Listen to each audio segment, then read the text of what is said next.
Tiba saat sebentar sebelum kami mendengarkan akan firman, kau menaikkan pujian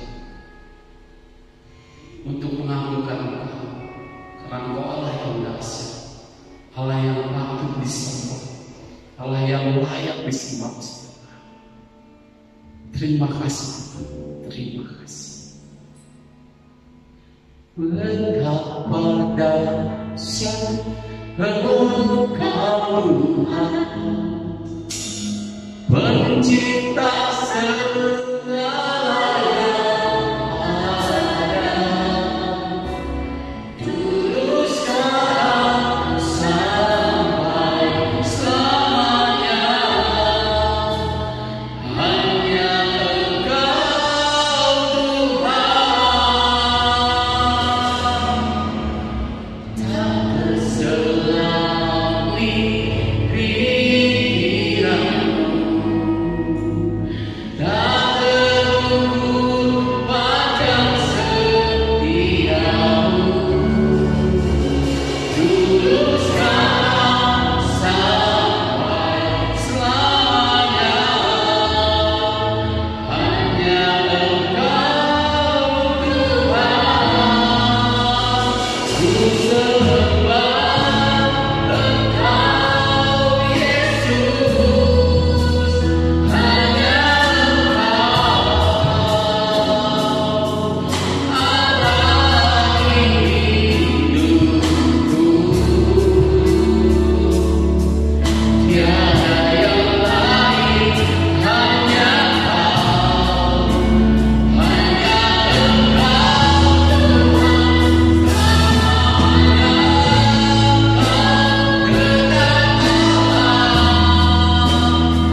Shalom Bapak Ibu dan seluruh murid-murid Sekolah Pelita Bangsa.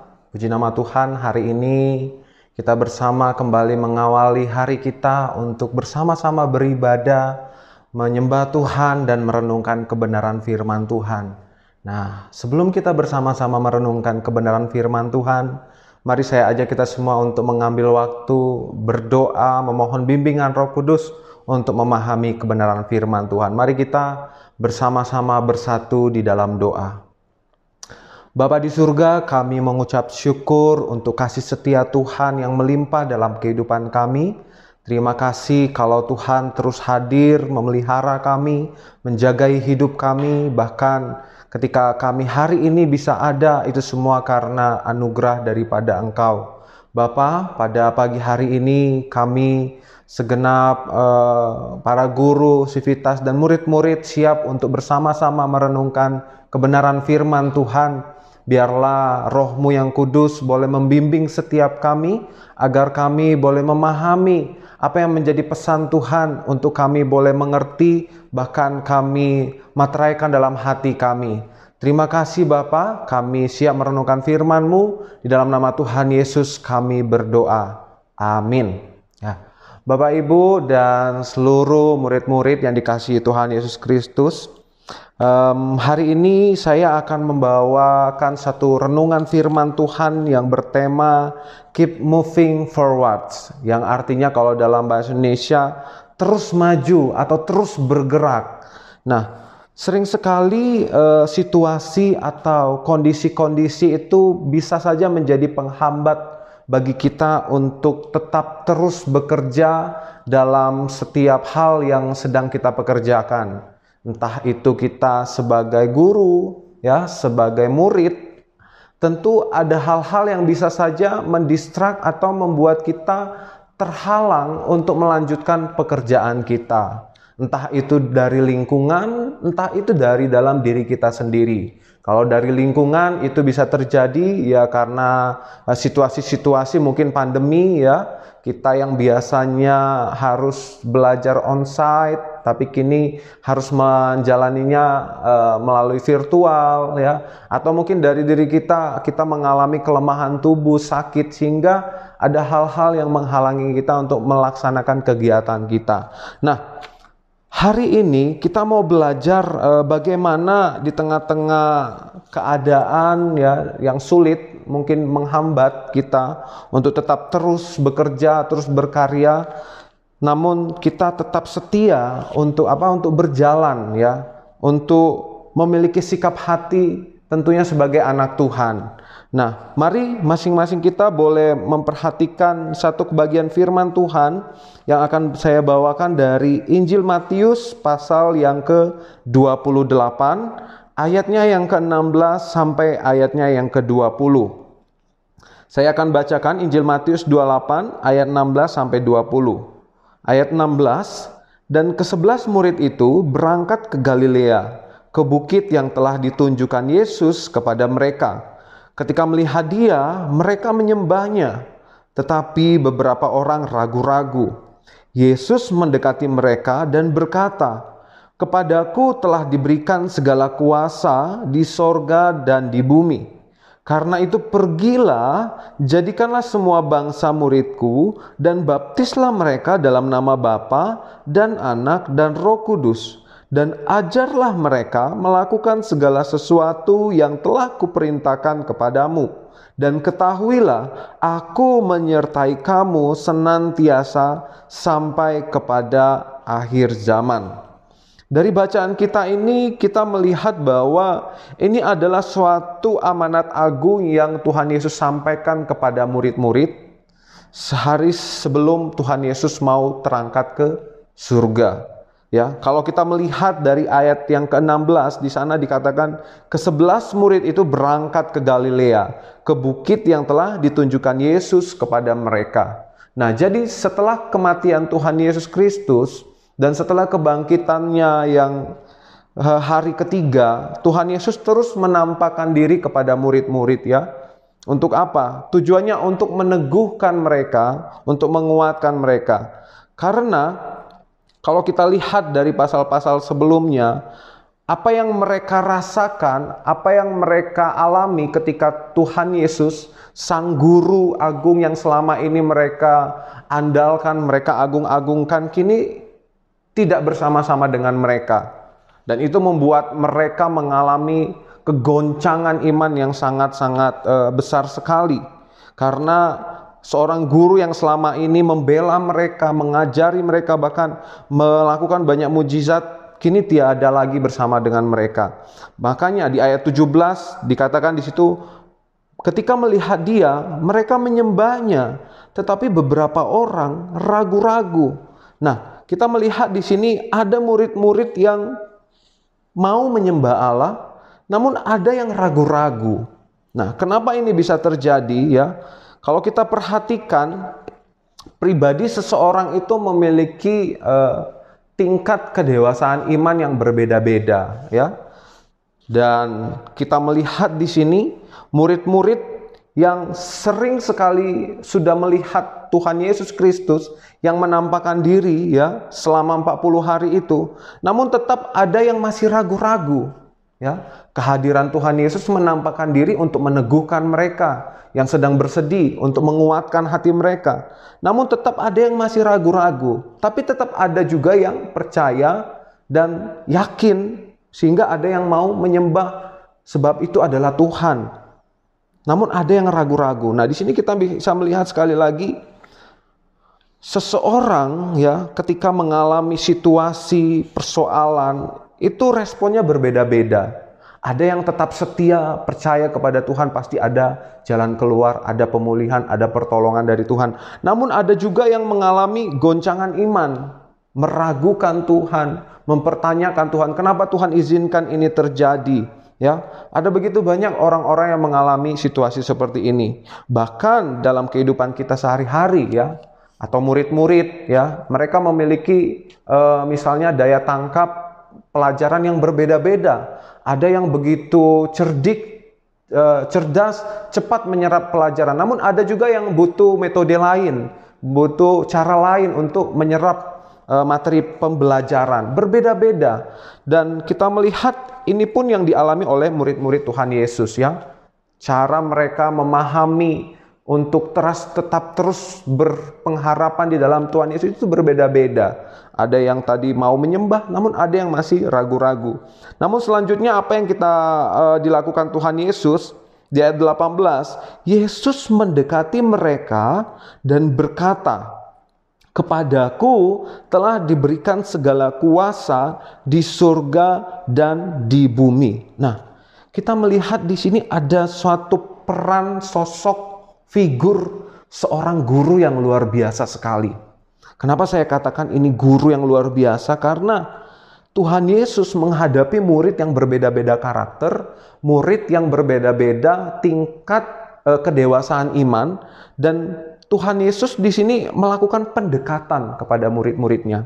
Ya, dikatakan ayat 18, Yesus mendekati mereka dan berkata. Apa yang dikatakan Tuhan Yesus? Di sana Tuhan Yesus berkata bahwa kepadaku telah diberikan segala kuasa di sorga dan di bumi. Di sini kita melihat bahwa Tuhan Yesus sedang meneguhkan iman mereka. Ya, meneguhkan iman mereka tentang pribadi Kristus yang berkuasa di sorga dan di bumi. Artinya di sini Tuhan Yesus sedang memperkenalkan bahwa dirinya itu adalah pribadi yang tidak akan mengecewakan ketika kita percaya, ketika kita berpengharapan di dalamnya. Sekalipun Tuhan Yesus kini sudah mati dan sudah bangkit pada hari yang ketiga dan akan naik ke surga dan tidak hidup secara jasmani bersama-sama dengan murid-murid. Sekalipun itu yang akan dilakukan Tuhan Yesus, namun Tuhan Yesus berkata kuasanya itu tetap sama. Kuasanya tetap sama meskipun Tuhan Yesus masih ada di dunia ataupun nanti Tuhan Yesus naik di surga. Jadi Tuhan Yesus di sini ingin meneguhkan iman mereka supaya tidak kendor, supaya tidak ragu-ragu lagi dan berhenti melakukan pelayanan yang dimandatkan oleh Tuhan Yesus Kristus. Karena begini, ketika Tuhan Yesus mati ya, dan kita melihat di pasal-pasal sebelumnya apa yang dilakukan murid-murid, mereka bersembunyi.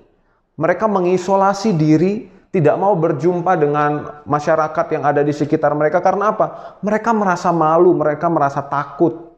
Karena apa? Karena guru mereka sudah nggak ada lagi. Dan pelayanan yang selama ini mereka lakukan bersama dengan Tuhan Yesus, itu mereka berhentikan. Tidak lagi mereka melakukan pelayanan-pelayanan seperti itu, berkunjung-kunjung seperti itu. Artinya mereka berhenti melakukan pekerjaan yang Tuhan Yesus mandatkan kepada mereka. Mereka dipilih menjadi murid-murid untuk apa? Untuk melayani, untuk memberitakan Injil. Tapi ketika Tuhan Yesus mati, mereka berhenti melanjutkan pekerjaan itu. Nah, maka dari situ, di sini Tuhan Yesus ingin meneguhkan mereka agar mereka kembali kepada tugas yang dimandatkan oleh Tuhan Yesus Kristus. Dan pertama, Tuhan Yesus meneguhkan keyakinan mereka supaya ada semangat, ada spirit yang timbul dalam hati mereka. Selanjutnya apa yang dikatakan Tuhan Yesus di ayat 9, karena itu pergilah, jadikanlah semua bangsa muridku dan baptislah mereka dalam nama Bapa dan Anak dan Roh Kudus. Lihat di sana ada satu kata kerja yang dikatakan bahwa mereka harus pergi. Artinya jangan berdiam diri, jangan bersembunyi, ya, jangan kalah dengan keadaan. Namun tetap berjuang, tetap melakukan sesuatu seperti itu. Tuhan Yesus memandatkan kepada mereka untuk pergi, beritakan. Artinya tetap terus lakukan pelayanan ini. Inilah yang Tuhan Yesus lakukan sebagai guru kepada murid-muridnya. Selanjutnya apalagi yang dikatakan? Ayat 20, ajarlah mereka melakukan segala sesuatu yang telah kuperintahkan kepadamu. Dan kalimat yang terakhir ini sangat luar biasa sekali, dikatakan, dan ketahuilah aku menyertai kamu senantiasa sampai kepada akhir zaman. Nah, Bapak Ibu dan segenap murid-murid, ya, dengan situasi yang sekarang ini terjadi, ya, kita sedang ada di fase di mana PPKM diberlangsungkan lagi 1 minggu lagi, ya. Namun biarlah kita sebagai guru, ya, sebagai aktivis di sekolah, sebagai murid-murid, jangan berhenti untuk apa? Untuk berkarya, untuk belajar, untuk apa? Untuk terus melakukan apa yang menjadi panggilan Tuhan dalam kehidupan kita. Saya percaya setiap kita telah dipilih Tuhan dan setiap kita memiliki agenda untuk melanjutkan rencana pekerjaan Tuhan, ya. Apapun pekerjaan kita, Tuhan sedang berkarya dalam kehidupan kita. Dan jangan sampai karena situasi itu membuat kita berhenti, stop, dan tidak lagi melanjutkan tugas kita, tanggung jawab kita. Ya, sebagai murid teruslah belajar, terus menimba ilmu, karena itu adalah waktu di mana Tuhan sedang mempersiapkan kita untuk kita mempersiapkan diri yang nantinya akan dipakai Tuhan. Kita sebagai guru-guru, sebagai sivitas sekolah, biarlah kita terus berkarya, dipakai Tuhan menjadi berkat di tempat ini, dimanapun kita berada. Dan percayalah, situasi seperti apapun, penyertaan Tuhan, perlindungan Tuhan, dan kuasanya akan tetap terus menyertai kita dan tidak akan pernah meninggalkan kita. Ya, jadi renungan kita hari ini, mari kita terus keep moving forward, semangat terus, berjalan terus, kerjakan terus apa yang menjadi tugas kita, tanggung jawab kita. Dan percayalah, di tengah-tengah apa yang kita kerjakan, Tuhan pun sedang bekerja, mengerjakan pekerjaannya untuk apa? Nama Tuhan semakin dipermuliakan. Ini renungan firman Tuhan yang bisa saya renungkan. Biarlah kita bersama-sama memohon kepada Roh Allah, kepada Roh Kudus untuk membimbing kita, memberi kekuatan, semangat kepada kita untuk tetap terus semangat mengerjakan tugas dan tanggung jawab kita. Tuhan Yesus memberkati kita. Mari kita meresponi firman Tuhan, kita bersama-sama berdoa. Bapa di surga, kami mengucap syukur untuk kebenaran firman-Mu. Terima kasih Yesus kalau Engkau sudah menjadi teladan yang luar biasa, yang menjadi sandaran bagi setiap kami, anak-anak-Mu, ketika ada keraguan-raguan, ketika ada masa-masa sulit, bahkan ketika hati kami merasa tidak sanggup, namun Engkau hadir dalam kehidupan kami, memberi kekuatan, memberi pengharapan, bahkan memberi janji-janji yang menjadi kekuatan bagi setiap kami. Ya Bapa, kiranya di tengah-tengah tugas kami, tanggung jawab kami, biarlah Engkau yang boleh terus meneguhkan kami, menguatkan kami, memakai kami agar di tengah-tengah apa yang sedang kami kerjakan sungguh semuanya hanya untuk memperluas pekerjaan Tuhan dan nama Tuhan dipermuliakan. Terima kasih Bapa, kami bersyukur untuk renungan pada pagi hari ini. Biarlah segalanya boleh kembali hanya untuk hormat kemuliaan bagi nama-Mu saja. Hanya di dalam nama Tuhan Yesus kami berdoa dan mengucap syukur. Mari setiap kita yang percaya bersama-sama kita katakan amin.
Terima kasih untuk firman yang sudah disampaikan hambanya. Biar firman itu terus bertumbuh dan berakar dalam setiap kami semua dan boleh menjadi rema bagi kami semua. Dan saat ini kami percaya Tuhan begitu mulia di dalam kehidupan ini dan terus memberikan kemurahan serta semua mujizat bagi orang-orang yang percaya kepada-Nya. Hidupku menggenapi firman-Mu, tanda mujizat semua yang berlaku. Amin.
Bapak Ibu Saudara yang dikasihi Tuhan, mari saatnya kita bersama-sama merendahkan hati kita menadakan tangan kita, dan kita memohonkan berkat Tuhan tercurah bagi setiap kita.